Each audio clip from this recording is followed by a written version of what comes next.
नमस्कार. इथे कढईत मी तेल गरम करायला ठेवले. त्यात फोडणीला राई आणि जिरं घालते. राई जिरं तडतडल्यावर बारीक कापून ठेवलेला आलं लसूण घालते. आलं लसूण परतून झाल्यावर बारीक चिरलेला कांदा घालते आणि परतून घेते. थोड्या वेळाने हिरवी मिरची आणि कढीपत्ता घालते आणि हिंग घालून पुन्हा एकदा कांद्यावर परतून घेते. कांदा नरम झालेला आहे. थोडीशी हळद घालते, मिक्स करून घेते आणि उकडून बारीक कापून ठेवलेले बटाटे घालते.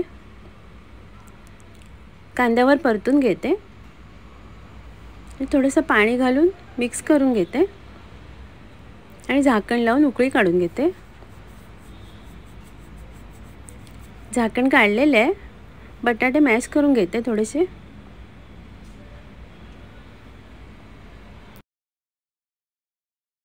चवीप्रमाणे मीठ घालते आणि थोडीशी साखर घालते. कोथिंबीर घालून मिक्स करून घेते. भाजीला छान उकळी आलेली आहे. बटाट्याची पातळ भाजी तयार आहे. इथे कढईत तेल घेतलेले आहे. त्यात आलं लसूण परतून घेते. आलं लसूण परतून झाल्यावर कांदा घालते उभा चिरलेला आणि कांदा लालसर होईपर्यंत भाजून घेते. कांदा लालसर झालेला आहे. त्यात ओलं खोबरं घालते आणि कांद्याबरोबर भाजून घेते. कांदा खोबरं भाजून झालेलं आहे. आता मी वाटून घेते. कढईत तेल घेतलेलं आहे. त्यात फोडणीला राई आणि हिंग घालते. कढीपत्त्याची पानं घालते आणि परतून घेते. एक टोमॅटो घालते बारीक चिरून ठेवलेला. टोमॅटो परतून झाल्यावर भिजवून उकडून घेतलेले सफेद वाटाणे घालते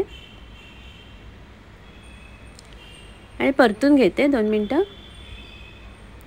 झाकण लावून वाफ काढून घेते. झाकण काढलेले आहे. पुन्हा एकदा मिक्स करून घेते. त्यात कांदा खोबऱ्याची पेस्ट घालते.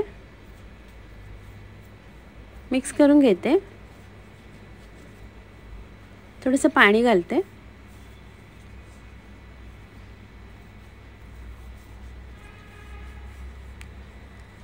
त्यात गरम मसाला आणि हळद घालते.